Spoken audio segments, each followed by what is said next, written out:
Want to patent your invention? The chance is near. You've given it heart. Now get it in gear. It's Passage to Profit with Richard and Elizabeth Gearhart. Welcome, everybody. This is Richard Gearhart, founder of Gearhart Law, a full-service intellectual property law firm. And Passage to Profit is all about small businesses, entrepreneurs, and the intellectual property that helps them flourish. Tonight, we have with us two special guests. One is Tammy Dickerson, founder of the Baker Group, and Jonathan Hensley from Emerge Interactive. And I'm Elizabeth Gearhart, not an attorney, but I do work at Gearhart Law, a full-service patent trademark firm. Gearhart Law sponsors the show, so this is advertising on iHeart for Gearhart Law. And I am thrilled to have two very incredible products.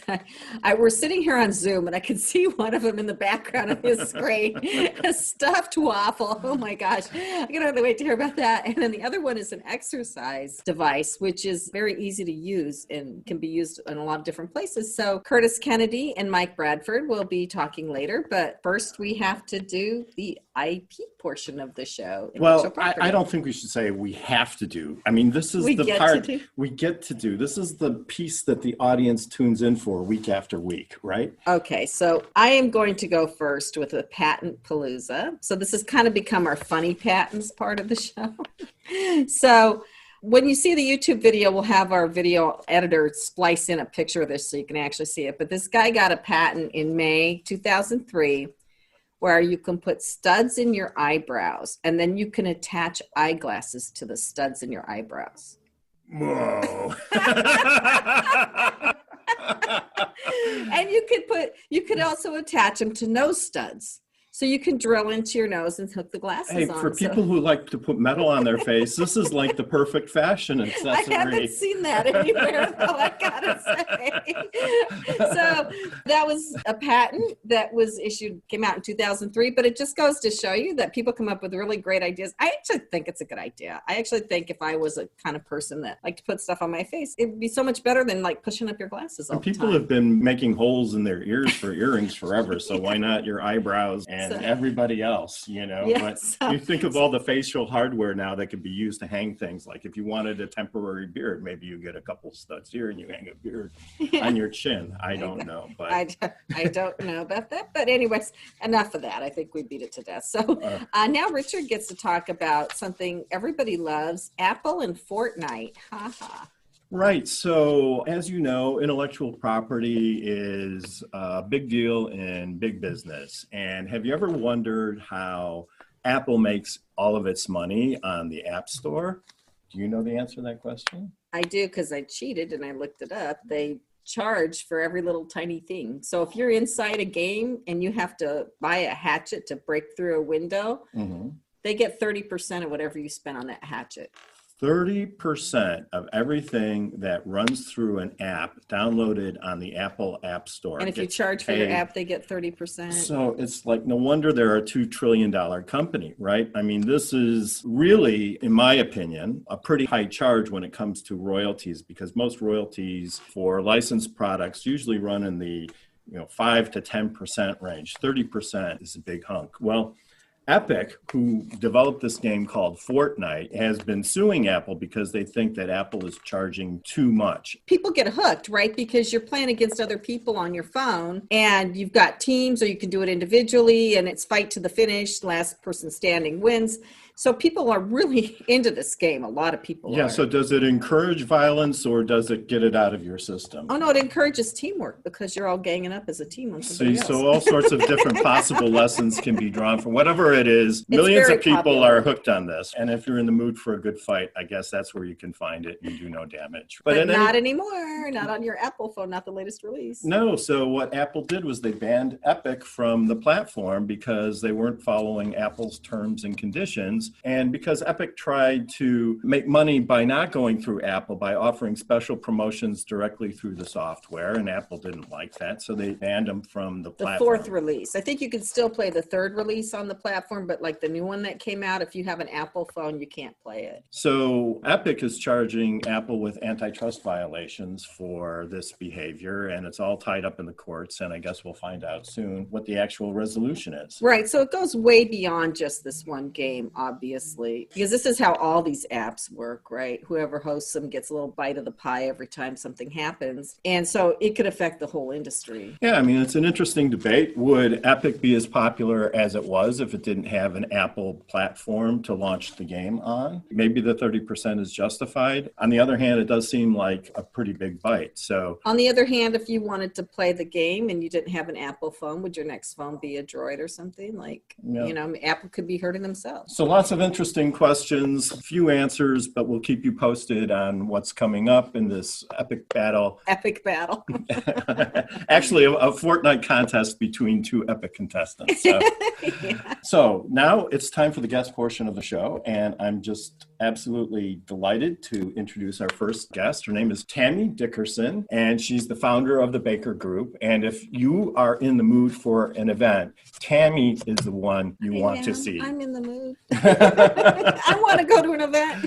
I'm ready for one too. And the Baker Group is an award-winning, minority-owned, full-service event firm that builds through dynamic special events. And it provides a full array of event productions to corporate and nonprofit entities. And the Baker Group prides itself on the unique needs for each client and strives to deliver the highest quality service and effective results. And you've got some absolutely fantastic clients that you've worked for, right, Tammy? You've done for Disney, Honda, Coca-Cola, the Michael Jordan Foundation. You've done it all. So welcome to the show. Thank you. Thank you so much for having me this morning. And you must love parties, right? That's why you got into this. Yes.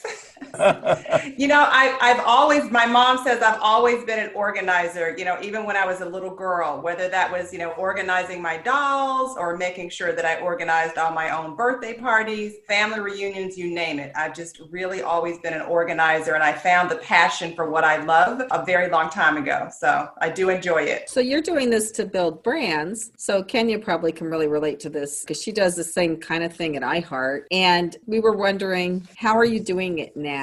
And are brands using events, online events, to reinforce their brand? Yes, they definitely are now. And I would say that after we all got over the shock of the pandemic and figured out, oh my God, what's going to happen, we quickly, within, in all honesty, the first 30 to 45 days said, okay, how are we going to get through this? What are our next steps? What should we be doing as an agency? And what we started to do was partnering and collaborating with other audiovisual companies, technical companies, and television producers to look at what the new phase of events are going to be. And within the last probably 60 days, we produced well over 6 or 7 virtual events, which is the new platform that we're all going to be in. And companies wanted to take a pause initially and just try and figure out how long we were going to be here. And once we realized we were going to be here for a minute, then they needed to start marketing their brands and using events as a communication messaging and still touch with people. So virtual events are going to be here for a while. So we've run events for Gerhardt Law, and I'll tell you, it is a lot of work to get the word out and to get people to show up. So what's your secret for getting good attendance? Well, the radio is one of them, in all honesty. It's a big marketing tool. But now we're finding that the market is just becoming flooded with virtual events. And Zoom calls. Everyone now has what they're calling Zoom fatigue because they're literally on a computer screen for 10 and 12 hours a day.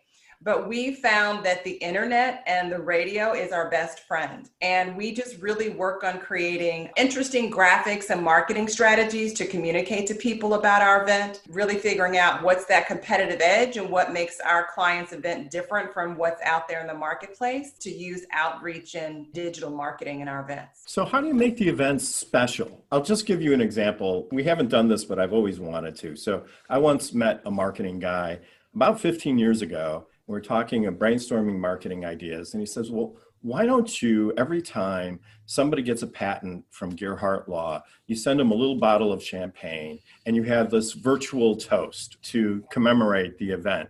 So do you do any special things like that to help make the events special? Because like you said, being in front of a Zoom screen all day, it gets pretty monotonous after a while. Absolutely. And that's one of our specialties, is really taking our same expertise in producing live events into a virtual platform. So pretty much anything that you can imagine with the live event, we can do virtually. One of our very first events was a Juneteenth celebration, and a big part of that event had always been the food component. People loved great Southern food. So we actually did a meal delivery program for over 300 of our guests, where we took the exact same special meal that they would receive, had it hand delivered to their homes. Then we did a custom segment with the chef to tell them how they prepared the food, to still have that great cocktail, so they could still enjoy a food experience with the event. We've hired all kind of entertainment to be a part of the events, all kind of keynote speakers. And we found now in the virtual market that you can expand beyond your city. So where you might have had an event of 300 or 400 people, you can now expand to 4,000 or 5,000 people. So it's really garnered additional exposure. So how do you get the big name clients? We found that our events are our biggest commercials. And that is the way that we use our events as a marketing strategy, that we understand that every time someone comes to our event, it's a paid marketing commercial for us. The majority of our events are through referrals and people who have experienced our events. Our next two virtual clients were clients who participated in that first one that I mentioned about the food component, because they were so wowed and enjoyed the experience that when they got ready to produce an event, we were their first call. So from client referrals, people who have had a great experience with us, is how we do all of our marketing. Thanks for coming on, Tammy. I appreciate what you're doing in this space, because I know it's a tricky space to create in, because everything is just so new and it's new territory. What has the consumer experience been like on the back end with people who are engaging and coming to these events? It's been a real learning curve, in all honesty. I mean, we've really had to learn. This platform has actually been out there for quite a while, but we just haven't utilized it, because we like being together. We like the energy of interaction. So it's really been an education for a lot of our consumers to make sure that they have to now receive information in very short bites. Gone are the days of an 8-hour conference. We're now taking an 8-hour conference and making it a 90-minute conference. So we really had to do some research on how consumers receive information, how to keep them engaged, making sure that we have multiple breaks and different energy points, or what we call it, throughout events, whether that's entertainment or something dynamic on the screen, polling, engaging, to make sure that our consumers stay interactive. But we've also found that people bounce around. They definitely bounce around. So they'll go to this virtual event for half an hour, and then they'll pop in something else for half an hour. They'll come back to you. They're really bouncing around and just taking in lots of different information. So what are some of the challenges of running an events company? Well, we probably have them all. We are now celebrating this year our 20 years in business. It's hard to believe that 20 years ago we started the business in our dining room, and it's been an amazing journey. But some of the challenges that we've had, in all honesty, is when we first started was just getting the opportunity. Being able to prove to some of those big brands that are out there that as a small women and minority-owned firm, that we have the same level of expertise and quality and can produce events like some of our majority partners. I was fortunate that I came from a corporate background, so I think that gave me a little foot in the door, but it was still very tough just garnering those big brands initially. Some of the other challenges that we had is just around human capital, really making sure that you hire a very strong team, because it's not just me, it's a very strong team of professionals. So all the elements around HR has really been a challenge for small businesses.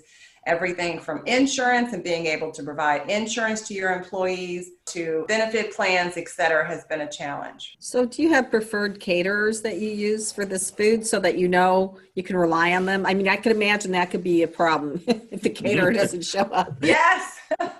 We've been really fortunate that we have some very strong strategic partners that work with us, and we've really developed these relationships over the many years that we've been in business, because they are the heart and soul of our business. We really serve as the quarterback for executing these big projects, but we need everybody on the team to play a role. Our vendors, our suppliers, our staff, they all play a major role. So developing these long-term relationships has really been important.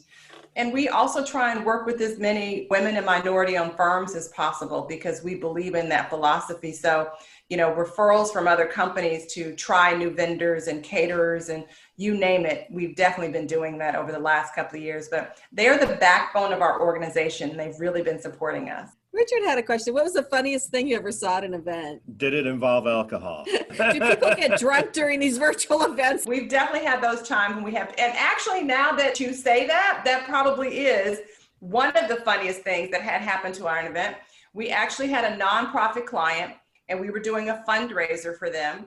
And one of our guests did get a little inebriated and we were literally cleaning up the event. The event was over. We were striking. People were leaving. Caterers were setting up. And we had one of our vendors pass outside of the window and they saw a wig hanging on the outside of the window. And they came through and they said, Tammy, we think someone is locked in the restroom because we see a wig hanging out the window. And sure enough, this guest had pulled off their wig and had put it in the window because they were so hot and they were trying to, get themselves together. And we had to get security to come in there and say, get that wig back on and get that guest out of here. But in all honesty, if that person had not seen the wig hanging outside the window, we would not have known that that guest was inside. How do you find the ideas to keep being creative and pushing the envelope on new events and new event ideas? Because in your business, you really can't do the same thing twice, right? I mean, each party is a custom crafted event that needs to stand out. And so you're there to impress the team and any guests, right? Yes, absolutely. We really like to customize and, to your point, craft an exceptional experience for our guests. So one of the things that we definitely believe in, and I'm really a proponent of, is just making sure you're always honing your craft. I am big on reading and watching everything that's out there in the industry, making sure that I'm going to trade shows, that I'm reading business articles, that I subscribe to everything, that I'm a member of various different trade associations that are out there. I watch my competition. I watch other competitors to see what they're doing and what's interesting about events and what we might be able to tweak. But we're also really happy to have a strong creative team where when we get a brand new client, we do a whiteboard process where we literally go in and throw any kind of idea on the wall to say, how can we make this year different? How can we make it look different? And work on crafting an interesting experience. No idea is stupid. It really isn't. You might have to tweak it and change it a little bit, but really coming up with interesting ideas is one of the things. And stepping outside of your box and hearing your clients and what they want to do at an event and how we can take that and make it their reality. So you can pretty much do anything. It sounds like you also do the promotion. So when we were doing our events for Gear Heart Law, which were pretty well attended for what they were because they were about intellectual property, overseas, international. But we felt like even though we didn't get like hundreds of people at the event, just the fact that we had an event that some people came to, that we could just blast everywhere, all over social media. And we weren't doing radio then, but I think today we would have it on the radio. Everywhere was part of the brand building. So is that something you do too? So we don't actually do direct promotions and marketing with our events. We work with partners that come in and help us do that, but absolutely. We put together fully digital marketing programs and promotions, whether that's from social media, as you mentioned, or whether that's email blast. But we also make sure that we go in and do very targeted market research. We want to find out who their attendees are, who they want to communicate to, what their brand is really all about, what's their demographics. And that's where we put together a targeted plan to focus on that group. And then also if they want to expand that, we do some test marketing with digital marketing that's out there and figure out how is it running? How are we getting feedback? Are people responding to this? And if not, we quickly change. Events are experiences, and we really want to start that experience from the very first time people get the invitation. From when they get to save the date to the invitation, we want to catch that wow factor and say, this is something I want to be a part of. And we really focus on all the sensories of our guest, whether that is how it smells when they walk in the lobby of the hotel, to smelling the aroma of food when they walk into the ballroom, to making sure that they're greeted friendly, that it's professional. From the music, the ambience, people react to that. And it's the same reaction in a virtual experience. So all of our events start with music. All of our events virtually start with bright colors so people can be energetic. We make sure that we have great hosts as a part of our virtual experiences. We want it to be a television production. So we really touch on all the sensory aspects of our guests. Well, that's great. Excellent. And just absolutely a delight speaking with you and hearing about your business. We love your approach and we see why you're successful. I hope you'll stay with us for the rest of the program. And Absolutely. Thank you. we'll be back right after this commercial break. What are entrepreneurs' most valuable assets? Their passion and ideas. We can't protect your passion, but we can protect your ideas. Trust Gearhart Law to protect your ideas with premier patent, trademark, and copyright services. There's never been a better time to start your own business. Contact us at GearhartLaw.com. At Gearhart Law, we have years of experience protecting entrepreneurs' ideas and brands using patent, trademark, and copyright protection. So if you have a new consumer product, a new software application that you're planning to build or sell, or a brand or company name that you want to protect, contact the experts at Gearhart Law. www.gearhartlaw.com. Don't let the wrong protection strategy ruin your business. All of our attorneys are passionate about protection and are licensed and qualified to represent you before the United States Patent and Trademark Office. Don't start your project without calling us first. Contact Gearhart Law on the web at GearhartLaw.com. Together, we can change the world. This ad has been read by a non-attorney spokesperson. Now back to Passage to Profit. Once again, Richard and Elizabeth Gearhart. And our special guest this evening, Tammy Dickerson, who has just given us wonderful advice, I thought. Yeah, if you missed it, go on the podcast. Our podcast comes out tomorrow. Listen to the podcast. Go on our YouTube channel so you can see her. She gave some great tips for entrepreneurs or any businesses that are trying to promote their brand using events, and especially virtual events right now. Our next guest is an executive spotlight. And for better or for worse, we're living in a digital age. And our next guest is a leader in that transformation, John Hensley, from a company called Emerge and Emerge Digital Product Agency, which executes digital transformation for organizations. So welcome, John. I did notice on your website in the About Us page, you said that your goal was to change the conversation, to move people to action, to inspire and motivate a team to focus on what matters. And I thought those were really cool words. So tell us about your company and tell us what you do. Sure. Well, thank you so much for having me. So Emerge, what we focus on is helping small businesses and large organizations develop digital products and services. So that might be something like when your website goes beyond being a brochure and it's part of how you want to deliver your product or service to a business, that becomes a product itself. Or maybe you're developing a mobile app, or you're building a new tool for your team to innovate and drive success with your organization. And so companies will hire us to come in and help them go through all of the steps from strategy through design to developing and supporting those products to help them deliver better customer experiences. Well, that sounds very interesting and it sounds very, very technical. And it sounds like you cover a lot of bases too. We do. There are lots of organizations that focus on very specific parts of the product development process, but we do provide complete end-to-end support for our customers. So we're in boardrooms helping with business strategy. We're working with individuals helping look for how to design more beautiful and usable products. And we're working with their development teams to build those and put them into the market. Well, that's interesting that you say that, because it used to be if you had digital products, you were ahead of the game. Now you're either in the middle or falling behind. And so you're really helping people stand out. So how do you stand out in a digital world? I guess that's what you're addressing, right? It's a huge part of it. And a lot of that comes down to what are the moments that matter to most to your customers when they're using a product or service, and how do you make sure that you deliver and distinguish yourself in those moments that matter, whether you're educating them about your product or they're using your product and it's solving a problem or fulfilling a need for them. We're really diving deep into those things and really understanding how can we make a connection. Do you have an example of how you worked with somebody on something like this, like a smaller company, like people that would be listening that are entrepreneurs? Sure. So we worked with, just as one example, this was a really small family clinic, family physicians, and they were just looking at how can they make a better connection, especially these days with patients.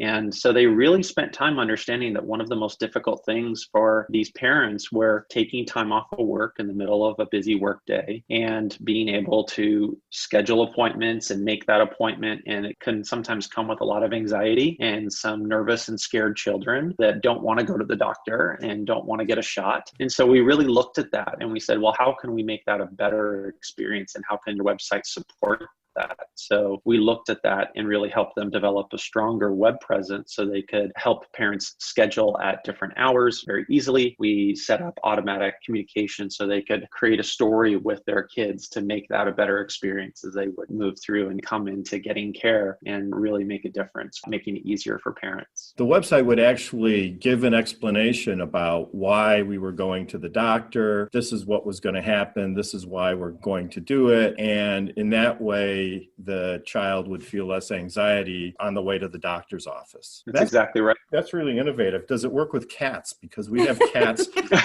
That is incredibly innovative. It's like you put a storybook about going to the doctor on their website. So that's just one example. That is a very interesting way to use digital products. So is each of your clients a custom project? I guess it is then. The process is very similar, but the actual what we're delivering for them is always completely custom. Every product is there to solve a very unique need and address something that the business is trying to do. As more and more entrepreneurs and small businesses are looking to leverage technology, we're helping them understand, how do you invest into technology in a smart way? How do you make sure it's going to be scalable and affordable long term, and making sure that you focus on the right areas? And there's a lot of times when we're talking to entrepreneurs, it doesn't make sense. They're not ready to maybe make that leap, and there's amazing what we would call off-the-shelf solutions that are out there in the market. But what we can really do is help them focus on a strategy to make those things more effective. You have a really great article on your website. It looks like it's a video too about Facebook leads don't suck, your funnel does. And what are some pipeline problems that you see with some people you've worked with, or typical small business challenges that come up with people converting and issues with their pipeline? One of the biggest things that we see a lot of times is that, especially for small businesses, is that they don't really engage with clients until the point of purchase. And so what we really encourage small businesses and organizations to do is get out there and do more customer research, have more conversations with the people that you're there to serve. And what we really are focusing on is what motivates them to look for your product or service. Why would they be interested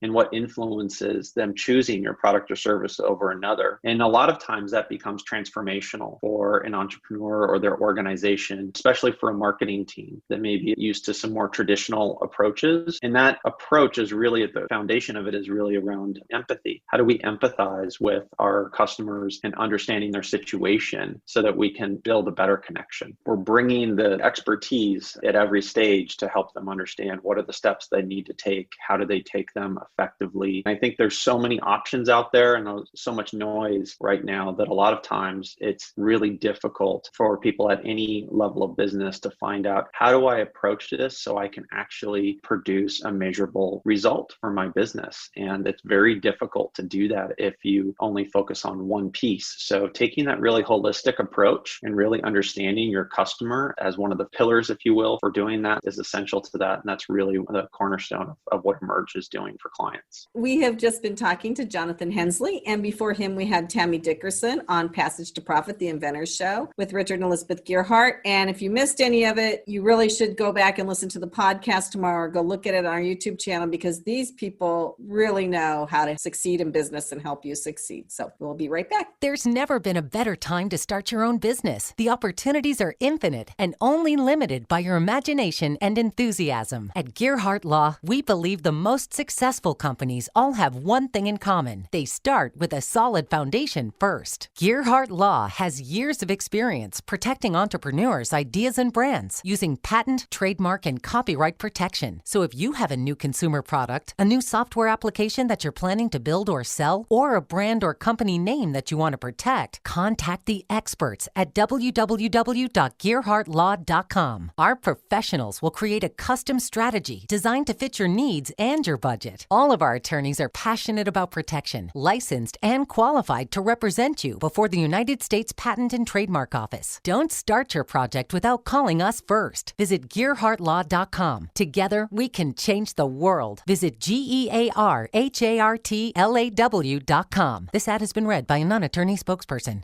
Passage to Profit continues with Richard and Elizabeth Gearhart. We're just having a great evening here, jamming on all sorts of stuff, Learning events, a lot. digital stuff, Learning learning a lot. about your customers, all good information. We're learning how the pros really do things. So how the pros really do People that things. are really making money. Don't try this yourself at home. But now it's time for Power Move with Kenya Gibson, our iHeart representative. Welcome, Kenya. What's on the tee for this evening? We're talking about power moves, and we talk about people who make super power moves. And one of those people is Travis Scott. So if you're not familiar with Travis Scott, he is, I don't even want to say he's just an artist. He's really a superstar, and he's really probably one of the most brilliant marketers I've seen in this time.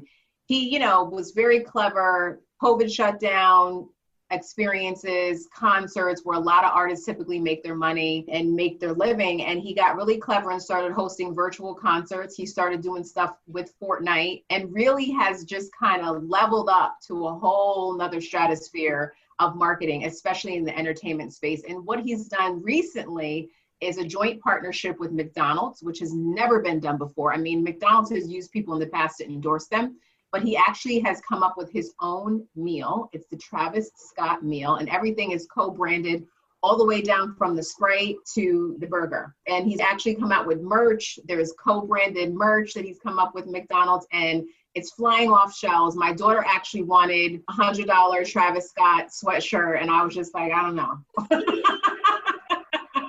But one of us will get suckered into buying it, I'm sure. But it just goes to show you the impact of how he's really trendsetting in that space and thinking outside of the normalcy of what COVID has caused for a lot of artists in that space. I just have to ask, how did he get a deal with McDonald's? Because they don't do a deal with anyone. I mean, they sponsor things. And they don't need to, right? They're McDonald's. You're like, why would they even need to do something like this? I think for McDonald's, it was really a way to like level up their whole image and their marketing, because they've typically done what they're known for, the radio, the typical McDonald's ads, and maybe wanting to appeal and kind of keep that younger demographic appeal going.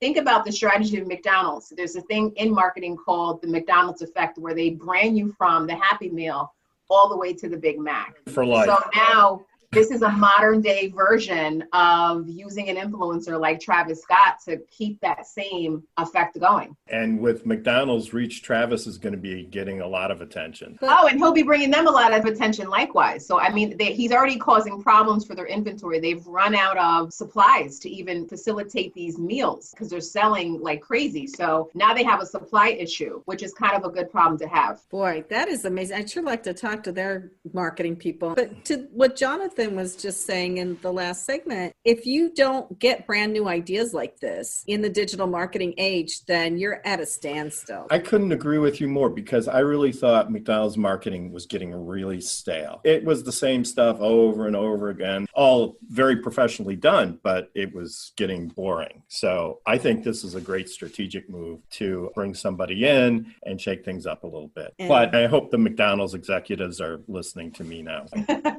Well, I take your advice. So he has good advice for my company, which we will segue into. So I did a startup. I started late last year, right before COVID struck. Fireside Directory is the name of what I'm doing. And it's a directory of small and medium businesses, mostly small businesses, but it's a video directory. I interview people about their businesses. And as all of you do marketing here, I tell the people, what is your value add proposition? What do you do different than everybody else that would make someone hire you?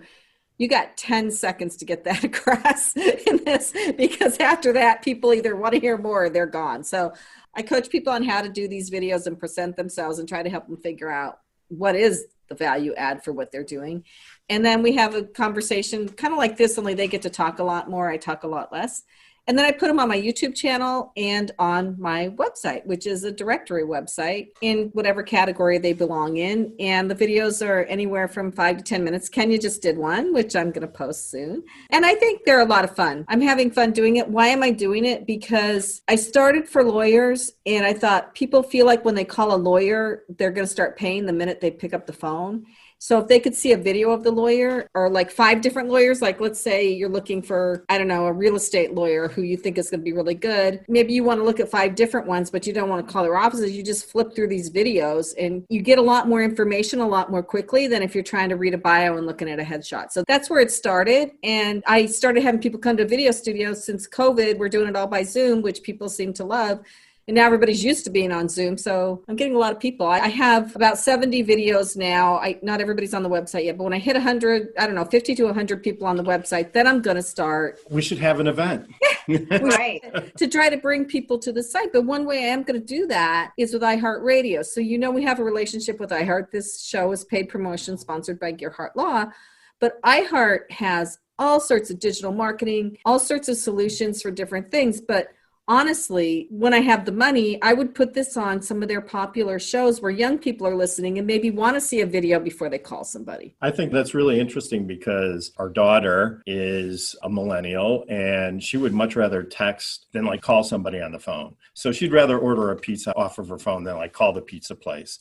And I'm exactly the opposite. I feel much more confident calling the pizza place than sending something on a text. But it's a whole new generation. And they do a lot online, like they live online. So the Fireside is a great product for entrepreneurs who want to make their services known, who want to go into a little detail, who want people to get to know them before they pick up the phone and call them. Everybody knows how video is important, but they don't know where to put their video, right? And so having a video on a video directory, I think, makes it much simpler for them. They don't have to deal with their website or their website company. They can direct people to the video and say, if you want to hear more about me, here I am. People get to try you before they buy you. Yeah, and if you're a service person, then they get to know your personality a little bit. So like Tammy, you seem like you would be a lot of fun doing an event for me, right? You have the music, you have the smells, the colors. So that might be someone I want to work with versus somebody who just sits there and is dull. Anyway. It's time now for our presenter. Okay, let's go do that. Let's go. So do you like to work out?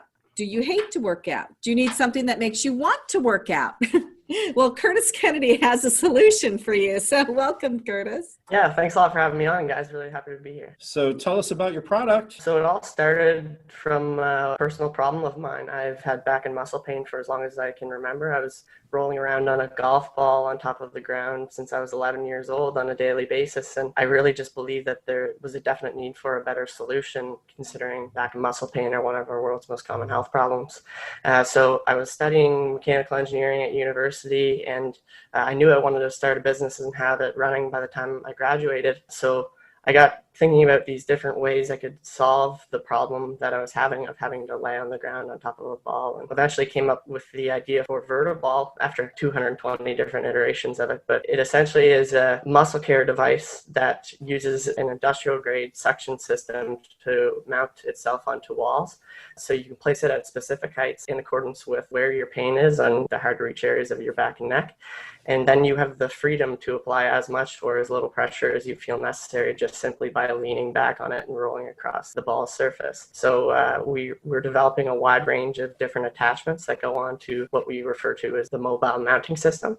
And so our goal is to develop this all-encompassing system for customers that really tries to give people the opportunity to solve their problem of back pain. That sounds great, Curtis. I saw your website. It's very intriguing. So the ball just rolls in the device. There's not like any kind of massage element to it, electrical element. But for those of you who can't see it on the website or are listening on the radio, there's this big, huge suction cup that goes up against the wall, and it has a ball on it that rolls. And so one of the most common type of therapies, right, for muscle pain is to roll on a ball. And so you can stick this anywhere, right? You can stick it on a wall, you can stick it on a desk, put it on the floor if you want to, and you can exercise different muscles in a very quick and convenient way. It sounds like your idea came to you from your personal experience, but you said you had 212 iterations? What was that all about? I didn't really have a lot of spare time back in those days. I was 20 years old doing schoolwork from 6 a.m. to 9 at night.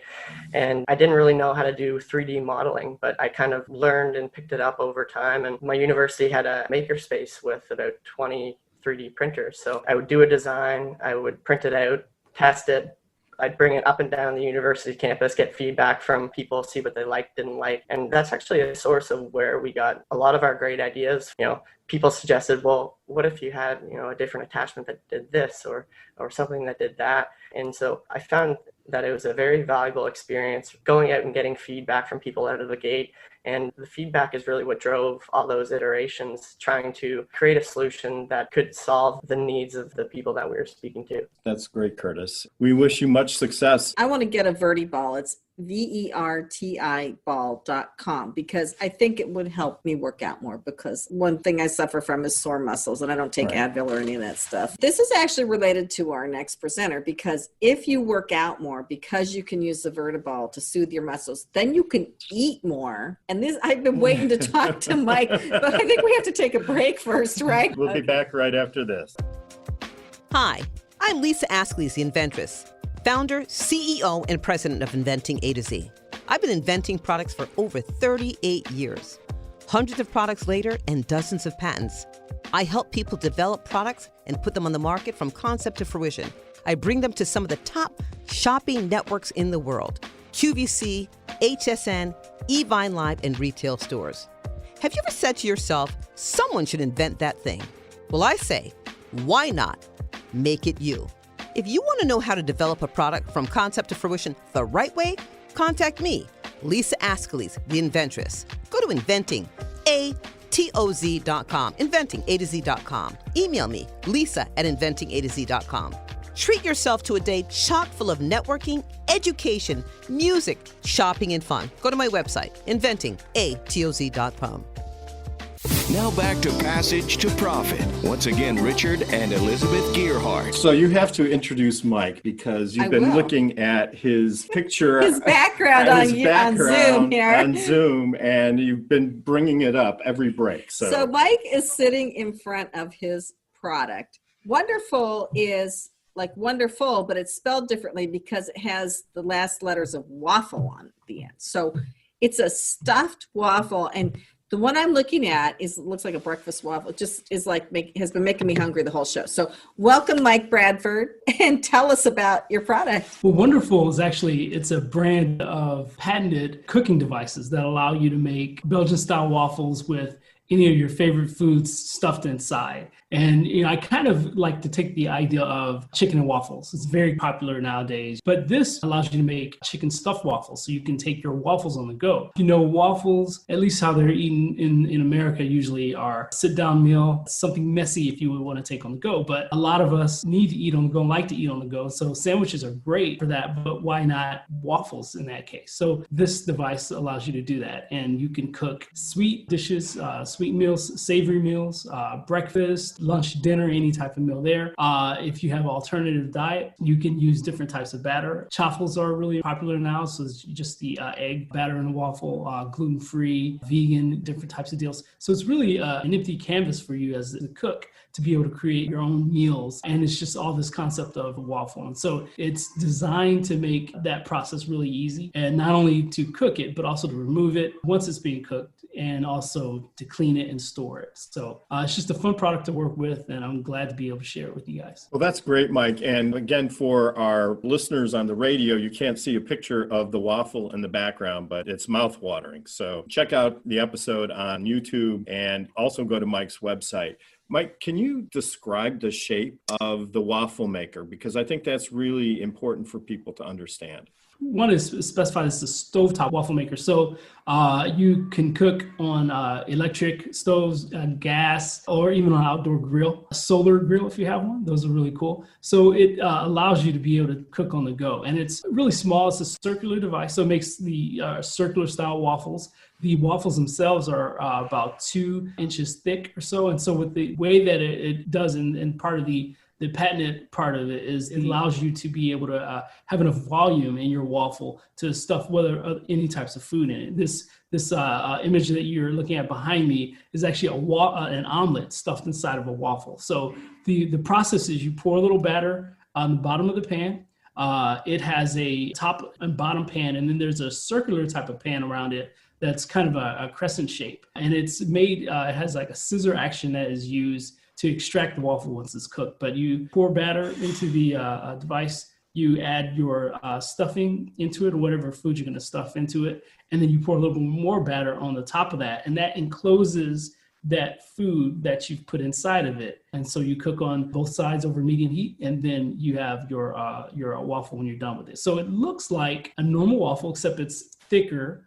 And it has not only the waffle pattern on the top and bottom, but it's also along the perimeter, or the thickness, the perimeter of the waffle as well. So my first kind of term for it was a 3D waffle, because your waffles are usually flat, and this one is got some thickness to it, some depth to it. So it's a large waffle, so it's really probably more for just one person to eat at once. So it's easy to split into quarters or halves, as the picture behind me is, and you can share that with other people. So it's a fun way to get your family involved in cooking. My kids like to use it, as well as sharing it with others. It's great for parties and different events. So what was the inspiration for the idea? Well, it's one of those things where it's a need. It's not a life-threatening need, but it is definitely a need if you have the idea. And so the way that it happened was I was at a restaurant at work, and which kind of hits the idea of, I mentioned, being able to take your food on the go. I was with coworkers, and I saw for the first time actually a plate of chicken and waffles. And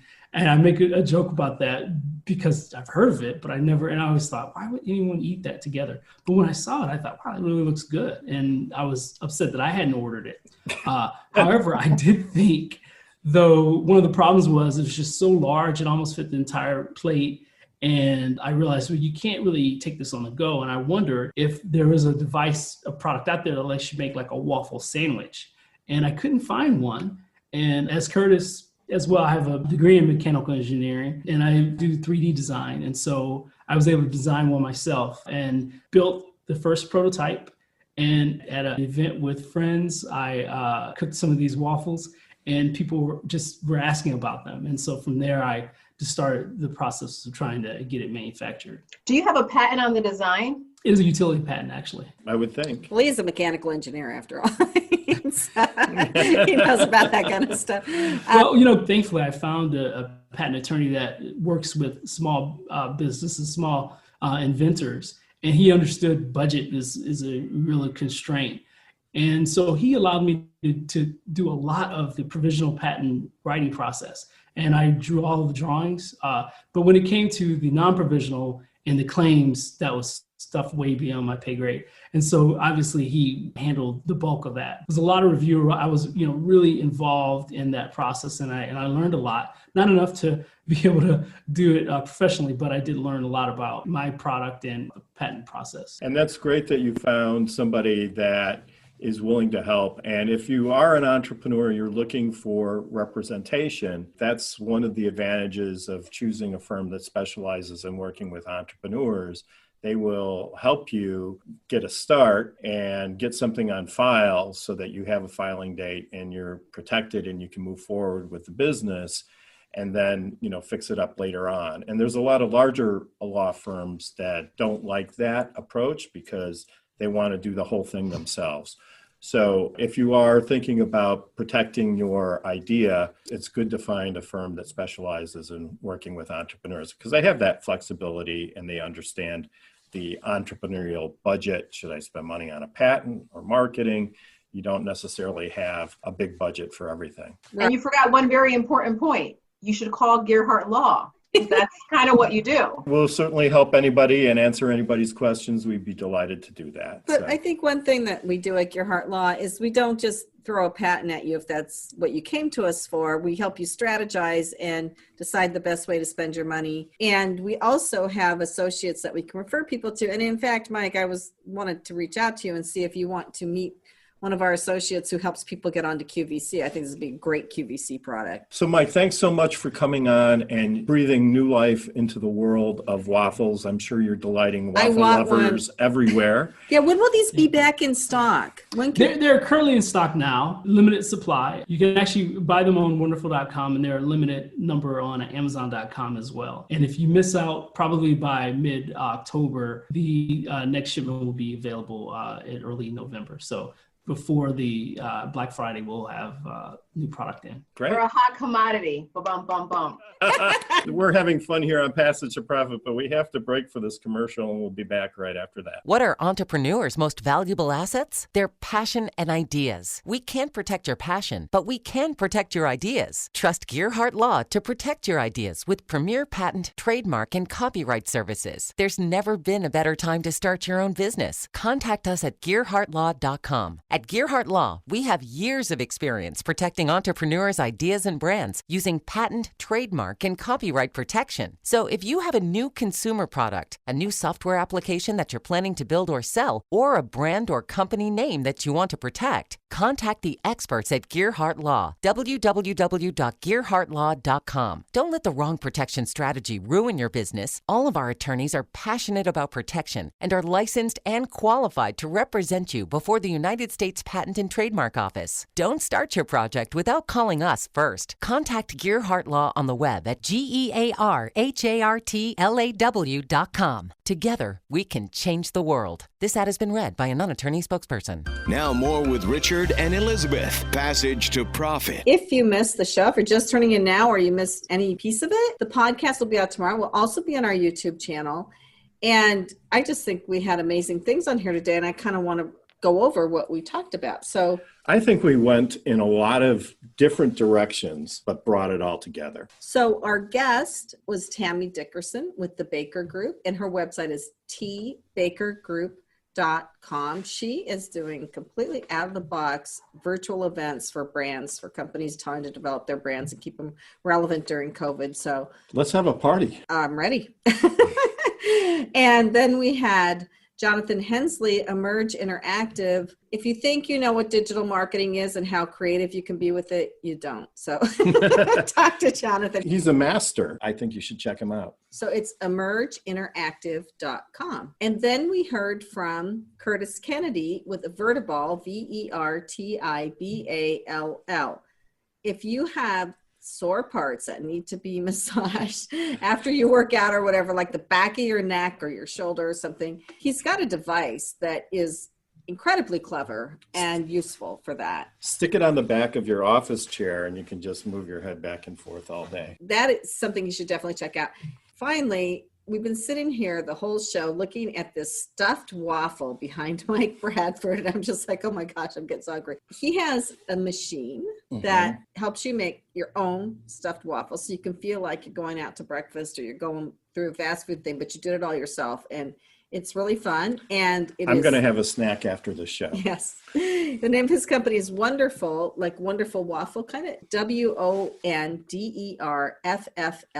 and you can find it at wonderful.com. And we also had our wonderful media maven from iHeart, Kenya Gibson, who did her Power Move segment, and it's always a joy. If you want to advertise on the radio, which, as you've heard some of the speakers here say, it's the place to be, is a really good place to advertise, especially right now.